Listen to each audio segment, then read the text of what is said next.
Olá, sejam bem-vindos ao canal Palavra que dá vida ao homem. Estamos aqui mais uma vez para continuar estudando a lição da Escola Bíblica Dominical. Nós teremos agora, algumas igrejas fazem a sua escola no sábado, outras igrejas ainda continuam fazendo no domingo. Aliás, diga-se de passagem, é por isso que chama-se Escola Bíblica Dominical, EBD. E nós vamos falar hoje sobre a lição de número 4, que é os atributos do ser humano. Uma lição muito importante, os atributos do ser humano. Nós temos o nosso texto áureo no livro de Salmos, capítulo 32, verso 9, que diz assim: Não sejais como o cavalo, nem como a mula, que não tem entendimento, cuja boca precisa de cabresto e freio, para que se não atire a ti. Então ele está falando aqui a respeito do homem, para que o homem não seja como um cavalo, como um animal, como uma mula, que são animais que precisam de freio, de cabresto, de direção, de alguém que o controle e o manuseie para que ele vá para um lado ou para o outro, Animais de trabalho, de carga, que executam aquilo para o qual são designados através do freio na sua boca, que o homem manuseia. Então, o que isso quer dizer falando para a gente? Que a gente precisa ter discernimento, entendimento, para não ser como um cavalo. Não sejais como um cavalo, Isso é importante. A verdade prática diz assim: criado à imagem de Deus, o homem é um ser espiritual, racional, livre e criativo. Sua missão primordial é glorificar o Criador e mantenedor de todas as coisas. Nós vimos já nas lições anteriores que o homem foi criado com alguns propósitos. Um desses propósitos é glorificar a Deus e o outro propósito é administrar a criação de Deus. A terra e tudo que nela existe foi entregue aos cuidados do homem. Então são dois propósitos que nós estamos relembrando. Um primordial é de glorificar a Deus e o outro de administrar a criação divina, aquilo que Deus deu de bom grado para o homem. Isso é extremamente importante. A nossa leitura bíblica hoje está no livro de Romanos, no capítulo de número 12, versículos de 1 a 10, que diz assim: Rogo-vos, pois, irmãos, pela compaixão de Deus, que apresenteis o vosso corpo em sacrifício vivo, santo e agradável a Deus, que é o vosso culto racional. O que é o meu culto racional? É eu apresentar a mim mesmo, o meu corpo, como um sacrifício vivo. Ou seja, eu tenho que cuidar do meu corpo de acordo com aquilo que eu conheço de Deus, que eu entendo de Deus e que eu aprendi de Deus. Como e aonde? Através da palavra de Deus, através da Bíblia Sagrada, através dos ensinamentos de Deus. E não vos conformeis com este mundo, mas transformai-vos pela renovação do vosso entendimento, para que experimenteis qual seja a boa, agradável e perfeita vontade de Deus. Ora, o entendimento, o conhecimento, ele precisa gerar renovação, ele precisa gerar mudança, ele precisa gerar renovação de pensamento. Se eu hoje aprendi mais do que eu sabia ontem, o que eu aprendi a mais hoje precisa gerar em mim, precisa refletir em mim uma mudança. Tem gente que diz que serve a Deus, mas vive ou anda de toda forma e de toda maneira. Mas se ele realmente conhece a Deus, se ele aprendeu de Deus, então ele precisa ser transformado por esse conhecimento que ele adquiriu e progredindo, evoluindo de glória em glória. O 3 diz assim: porque pela graça que me é dada, digo a cada um dentre vós, que não saiba mais do que convém saber, mas que saiba com temperança, conforme a medida da fé que Deus repartiu a cada um. Então, é importante que eu saiba, é importante que eu adquira conhecimento, é importante que eu cresça na graça e no conhecimento, mas é importante também que eu tenha um bom senso e eu tenha a consciência de que eu não sei todas as coisas, eu não tenho resposta para tudo, eu não sou onipresente, eu não sou onisciente, eu não sou Deus. Então, haverá momentos que alguém me perguntará, me questionará, e eu preciso ter a humildade de dizer: não sei, não preciso saber tudo, eu não sei, tá certo? Então evite de entrar por esse caminho perigoso. Porque assim como em um corpo temos muitos membros e nem todos os membros têm a mesma operação, assim nós que somos muitos somos um só corpo em Cristo, mas individualmente somos membros uns dos outros, de modo que, tendo diferentes dons, segundo a graça que nos é dada, se é profecia, seja ela segundo a medida da fé, se é ministério, seja em ministrar, se é ensinar, que haja dedicação ao ensino, ou o que exorta, use esse dom em exortar. O que reparte, faça-o com liberdade. O que preside, com cuidado. O que exercita misericórdia, com alegria. O amor não seja fingido. Aborrecei o mal, apegai-vos ao bem. Amai-vos cordialmente uns aos outros, com amor fraternal, preferindo-vos em honra uns aos outros. Isso é importante. Quando você honra o próximo, você é honrado de volta. Quando você entende que o próximo é tão importante quanto você e merece tanto respeito quanto você, merece tanto apoio quanto você, quando você enxerga nele a sua própria imagem, você tem alegria em honrar o seu próximo, em ajudar o seu próximo, em respeitar o seu próximo. Isso é uma coisa extraordinária que a palavra de Deus nos ensina. Quando nós olhamos, irmãos, para a lição que tem esse título tão chamativo, os atributos do ser humano, é preciso entender que o homem, assim como Deus, ele possui algumas características particulares dele, né? Os atributos dele que envolvem a ele. Nós vimos, irmãos, que aqui no tópico da lição, o primeiro tópico diz assim, a espiritualidade humana, né? Quando a gente fala de espiritualidade humana, né, nós temos aqui algumas coisas importantes para observar. De vez em quando eu estou olhando aqui para a tela, porque eu estou verificando aqui os textos que eu preparei, para a gente não perder tempo. E a origem divina do nosso espírito. Quando a gente fala do homem, nós sabemos que ele é um ser tricotômico, corpo, alma e espírito. E dentro da tricotomia, nós temos também a dicotomia. Dicotomia, quando eu falo da natureza física e da natureza imaterial. A parte imaterial formada por alma e espírito e a parte material formada por corpo. Quando eu falo da tricotomia, eu falo dos três elementos distintos, que é alma, corpo e espírito, ou espírito, alma e corpo. Quando a gente fala acerca do espírito, a gente vai lá para o livro de Gênesis, no capítulo de número 2 e o versículo de número 7, que diz assim: e formou Deus o homem do pó da terra, parte física, matéria, e soprou em suas narinas o fôlego da vida, espírito. Se eu não me engano, no hebraico é ruar ou ruach, não tenho certeza. Soprou. E o homem foi feito alma vivente, ganhou vida. Então, a espiritualidade do homem procede de Deus. O espírito que o homem ganhou veio do sopro de Deus e o homem passou a ser alma vivente. Veja que o espírito é a parte do homem que volta-se a Deus, que procura a Deus, que anseia por Deus, que necessita de Deus. Quando nós falamos no tópico da lição, aqui ela tem um segundo subponto, que diz assim... o primeiro foi a origem, né? A origem do espírito, e o segundo é o anseio natural do espírito. Pois todos os atenienses e estrangeiros, residentes de nenhuma outra coisa se ocupavam, senão de dizer ou ouvir alguma novidade. Característica dos atenienses na Grécia Antiga, eles se preocupavam em saber, em ouvir ou em contar alguma novidade. Eles tinham esse anseio.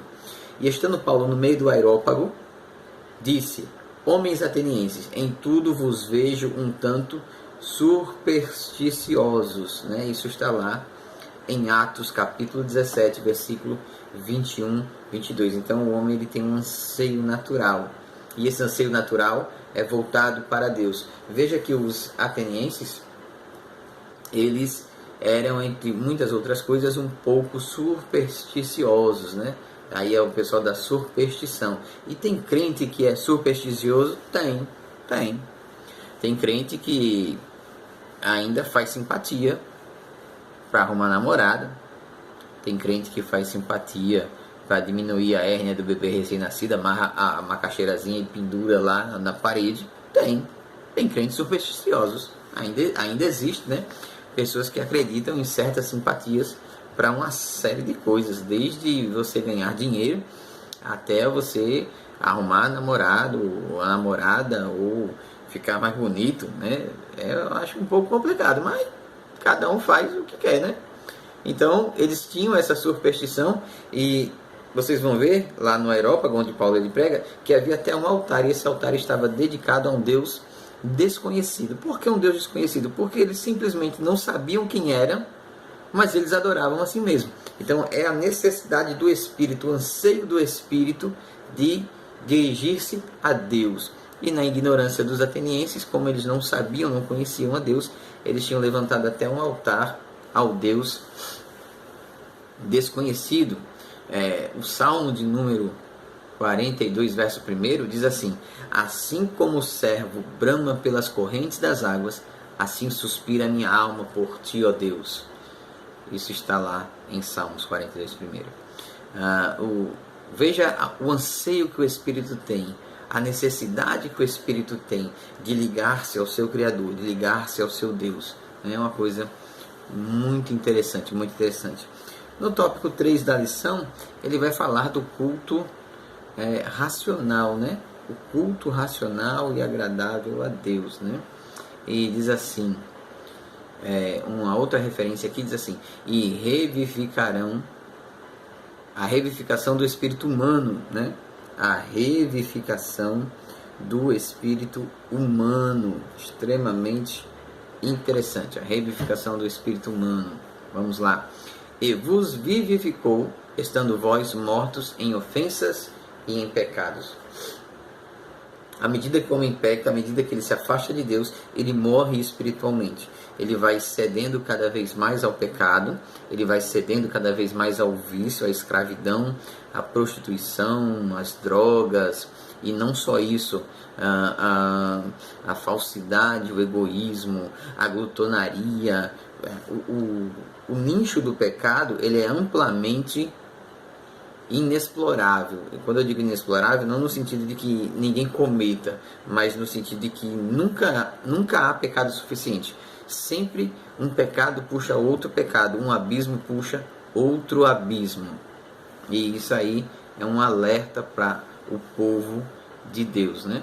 Então, isso é uma coisa que a gente tem que tomar muito cuidado. No livro de Efésios, no capítulo 2, verso 1, em Colossenses 2,13 diz assim: e quando vós estáveis mortos no pecado, e na incircuncisão da vossa carne, vos vivificou juntamente com ele, perdoando-vos todas as vossas ofensas. Veja, estávamos mortos no pecado.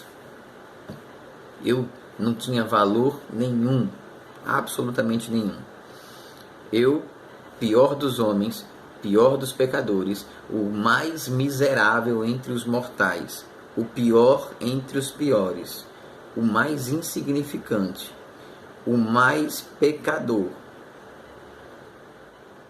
que para nada servia e que para nada prestava, morto nos meus próprios pecados e nas minhas ofensas. Mas veja o que é que Jesus vai fazer no livro de João, capítulo 11, versículo 25.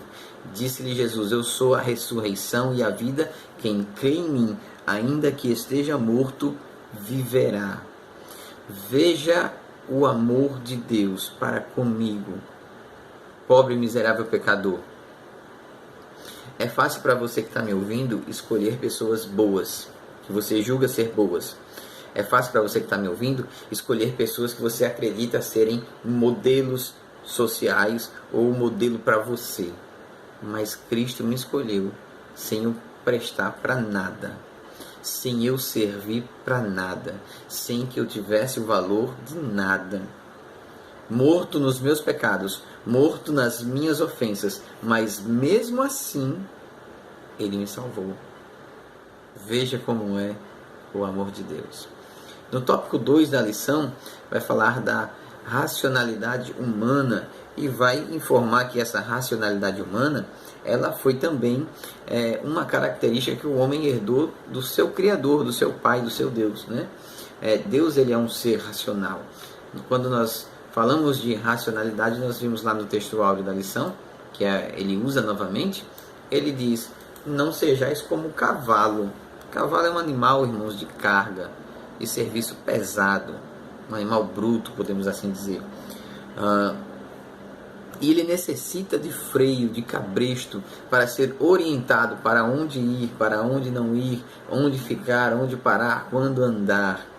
O que Deus está dizendo é: não seja um cavalo no sentido de quê? No sentido de não ter um direcionamento, de não ter raciocínio, de não analisar, de não verificar.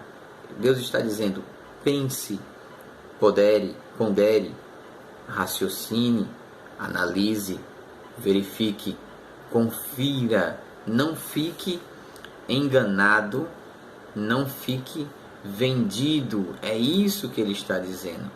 Todo o cuidado é pouco. Mas eu não posso ser 100% racional e eu nem posso ser 100% espiritual. Por quê, irmãos? Porque gera problemas. Quando a pessoa ela é muito racional, ela quer humanizar a divindade. Isso é um problema. Ela quer provar que tudo que Deus fez, ou que tudo que está na Bíblia, há uma lógica, há uma racionalidade, há uma ciência embutida, né? E não é isso que Deus está dizendo, não é isso. Assim também como eu não posso espiritualizar tudo. Tem gente que espiritualiza tudo, envolve Deus em tudo, coloca Deus em tudo, e isso é um perigo. Deus não está em tudo, né? Tem gente que está com fome e alguém quer orar para que a pessoa encha a barriga. Não. Leve o pão. Tem gente que está com a TV em casa quebrada e vai chamar alguém para orar pela TV para que a TV funcione. Não. Isso é loucura. Não posso espiritualizar tudo, não posso divinizar tudo, né? São coisas que nós precisamos urgentemente parar e pensar nisso daí. Então a palavra de Deus diz assim, porque Deus não é Deus de confusão, senão de paz, como em todas as igrejas dos santos. Isso está em 1 Coríntios, capítulo 14, versículo de número 33. Deus, ele não é um Deus de confusão. Deus é um Deus de ordenança, né? De ordem. Deus é um Deus de raciocínio. Deus, ele não vai deixar ninguém iludido, nem ninguém enganado. Ele vai fazer as coisas corretamente, dentro de uma ordem que seja plausível, que faça sentido. Não é que Deus vai trabalhar dentro dos parâmetros ou dos limites humanos, mas é que Deus não vai fazer você fazer nenhuma loucura, tá certo? Veja só, por esta razão nós também, desde o dia em que o ouvimos, não cessamos de orar por vós e de pedir que sejais cheios do conhecimento da sua vontade e em toda sabedoria, inteligência espiritual. Livro de Colossenses, capítulo de número 1, versículo de número 9. Olha que interessante, ele está dizendo que nós precisamos ter o conhecimento da sua vontade e em toda a sabedoria e inteligência espiritual. Eu preciso ter conhecimento. Por que conhecimento? Para não ser enganado, para não ser iludido, para não ser desviado, para não ser corrompido, para não acreditar na mentira que o povo conta, para não acreditar em histórias que pregadores inventam. Uma tal da teologia da prosperidade, que se você não for próspero, você não é abençoado, se você não for rico, você é amaldiçoado, se você não tiver dinheiro, você não presta para nada. Isso é a teologia da prosperidade, que se prega isso. Que se você não tem dinheiro, você está com algum problema com Deus, há algo de errado. Isso não existe, isso não é bíblico, isso não é racional, tá certo? Então preciso crescer no conhecimento e na graça, no raciocínio e no espírito. E o culto racional, irmãos, que é o tópico número 3, O culto racional, ele agrada a Deus, é claro que ele agrada a Deus. Romanos 12, primeiro, rogo-vos, pois, irmãos, pela compaixão de Deus, que apresenteis os vossos corpos em sacrifício vivo, santo e agradável a Deus, que é o vosso culto racional. Quando eu sou racional, eu leio a palavra de Deus, eu adquiro o conhecimento e eu começo a corrigir as minhas falhas em cima daquilo que eu aprendi. Ou seja, se eu era mentiroso, eu paro de mentir. Se eu era um beberrão, eu paro de beber. Se eu era um ladrão, eu paro de roubar. Eu aprendi, a palavra de Deus me ensinou, me orientou, isso é um erro. Então eu preciso, dentro daquele conhecimento que eu estou adquirindo, me desenvolver para não cometer mais esses erros. Antes, santificai ao Senhor Deus em vossos corações e estais sempre preparados para responder com mansidão e temor a qualquer que vos pedir a razão da esperança que há em vós. 1 Pedro, capítulo 3, versículo de número 15. Veja que interessante. A qualquer que vos pedir a razão da esperança em vós. O que isso significa? Alguém me pergunta, por que você é crente? Por que você serve a Deus? Quem era Jesus? Por que você acredita nele? Por que ele nasceu? Por que ele morreu? Por que ele ressuscitou? Por que Deus precisou sacrificá-lo? Por que ele aceitou vir? Aí você... Hã? Hein? Eita, é comigo? Não sei. Não me falaram. Aí faz que nem o Chaves, né? Se fosse com laranja, eu sabia, mas é com maçã, né? Então, eu preciso ter um raciocínio lógico. Eu preciso saber por que Cristo morreu, por que ele nasceu. Eu preciso saber por que eu sou pecador em Adão. Eu preciso saber da história do pecado do homem. Eu preciso saber do plano salvador de Cristo para mim. São coisas que eu, como cristão, preciso começar a investigar, a aprender e saber explicar isso a qualquer um que me pergunte. Por quê? Porque isso é o meu culto racional. É eu racionalizar a esperança que há em mim. Que esperança é essa? De Cristo voltar, de Cristo buscar a igreja, de Cristo ressuscitar os mortos, de Cristo me dar uma vida eterna, de Cristo me dar um novo corpo, de Cristo me levar para morar com Ele na eternidade. Eu preciso entender isto racionalmente para explicar esta esperança. E esta esperança está em Cristo. No tópico de número 3, ele vai falar de um outro atributo humano, que é a sociabilidade humana. Deus não quer que ninguém viva só. Deus não quer ninguém isolado. Deus não quer ninguém banido. Deus não quer ninguém exilado. Quando nós falamos de solidão, nós podemos citar este versículo que diz: E disse o Senhor Deus, não é bom que o homem esteja só. Falhei uma ajudadora idônea para ele, que esteja diante dele. Isso está em Gênesis, capítulo 2, verso 18. Olha que interessante. Não é bom que o homem esteja só. Não é bom. Não é bom estar sozinho. Não é bom viver isolado. Não é bom se afastar de todos. Não é bom se recolher ao silêncio. Não é bom estar afastado. Não é bom que você esteja só. Deus fez Eva para Adão, para que Adão tivesse companhia, companheira. O homem é um ser sociável, ele precisa relacionar-se, ele precisa ter relacionamentos no trabalho, na escola, na faculdade, na família, na igreja. Há uma necessidade de socialização. Isso é um atributo humano. Busca satisfazer seu próprio desejo, aquele que se isola, e ele se insurge contra toda a sabedoria. Isso está em Provérbios, capítulo 18, versículo 1. Veja que interessante. Não viva isolado, tá certo? Isso é um atentado à sabedoria.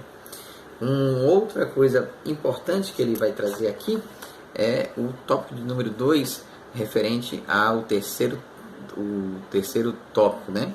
Que é a sociabilidade humana que a gente está falando. Diz assim: A família é a origem da sociedade humana.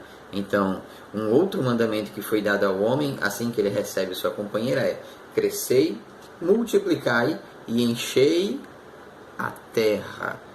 A família nuclear, a base da sociedade, ela é composta por um homem, uma mulher e a sua prole, ou a sua descendência, né? Então nós temos aí a chamada família nuclear. Eis que os filhos são herança do Senhor, e o fruto do ventre, o seu galardão. Isso está em Salmo 127, versículo de número 3. Veja que interessante este versículo. Muito bom. O versículo seguinte diz assim: como flechas na mão de um homem poderoso, assim são os filhos da mocidade. Salmo 127, versículo de número 4. Veja a importância da família, a importância dos filhos, a importância da descendência, da prole, da família nuclear instituída por Deus. Nós temos aí no terceiro subtópico a Igreja de Cristo, a sociedade perfeita, né? Veja que interessante.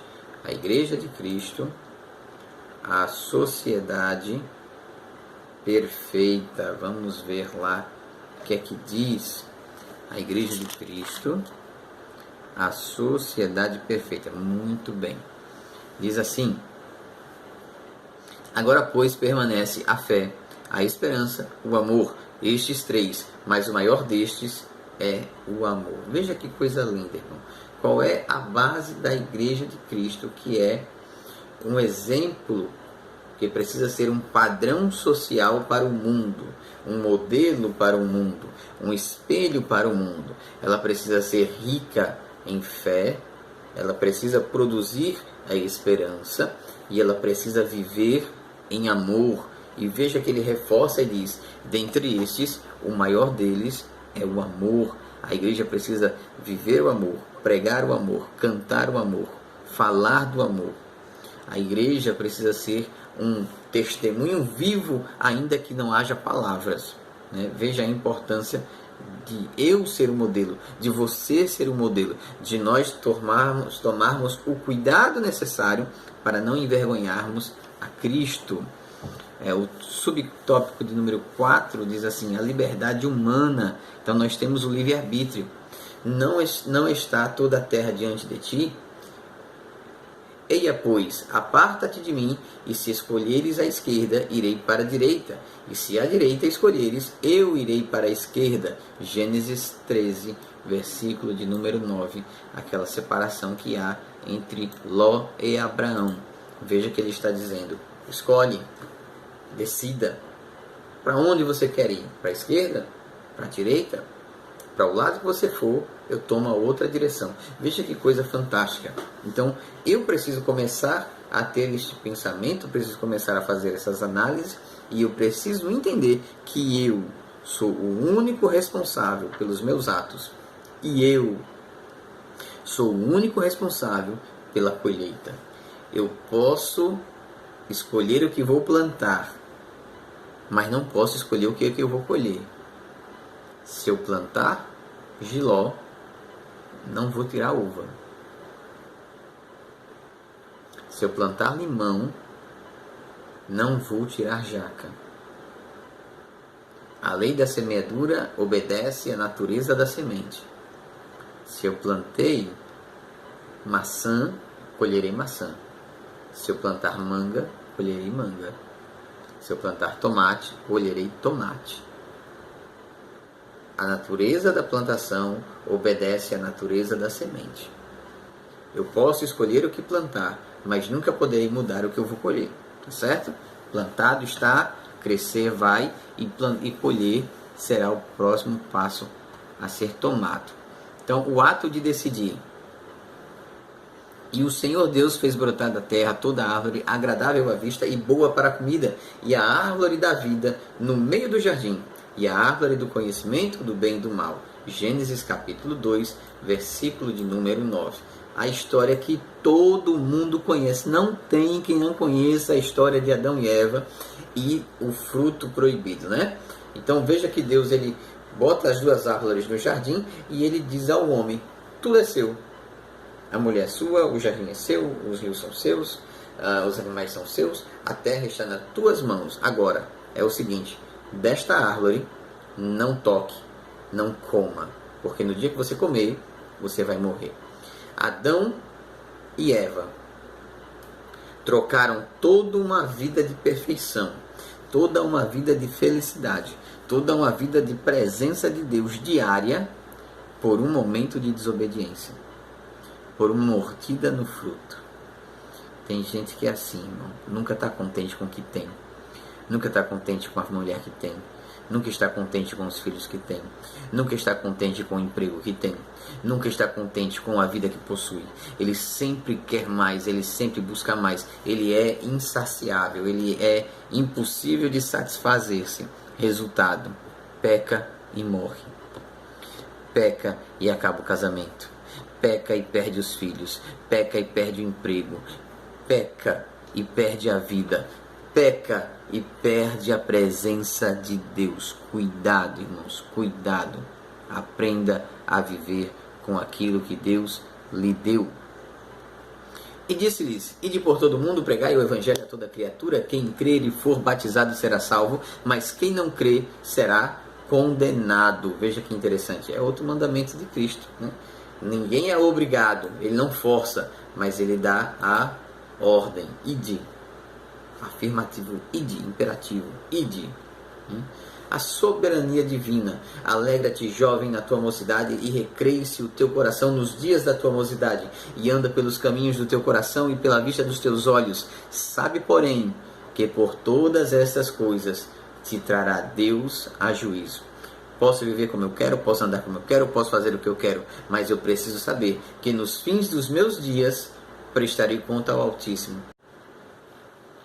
Estamos chegando já no finalzinho da nossa lição e nós vamos encerrar falando o quê? Da dignidade do trabalho.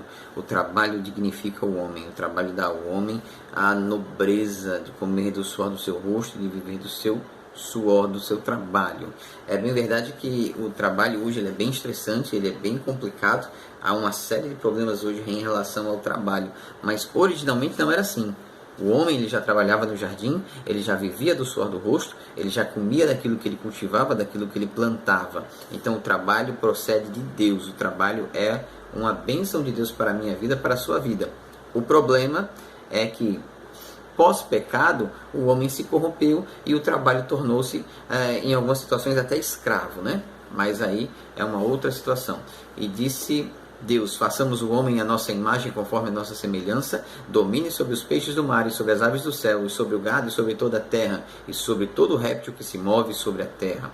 Gênesis 1:26. Gênesis 2:15 diz: e tomou o Senhor Deus o homem e o pôs no jardim para que o cultivasse e o lavrasse. Isso é trabalho, irmãos, não há como correr, não há como fugir do trabalho. E deu à luz mais a seu irmão Abel. Abel foi pastor de ovelha, criatividade humana. Aprendeu não só a trabalhar, mas como a criar ovelhas, a cultivar ovelhas. E Caim foi lavrador da terra, trabalho. E aconteceu que ao cabo de dias que Caim trouxe o fruto da terra, uma oferta ao Senhor, trouxe do fruto do seu trabalho. Isso está em Gênesis capítulo 4, versículos 2 e 3. E Ada deu à luz a Jabal. Este foi o pai dos que habitam em tendas e têm gado. Veja a criatividade humana se expandindo. Gênesis 4:20.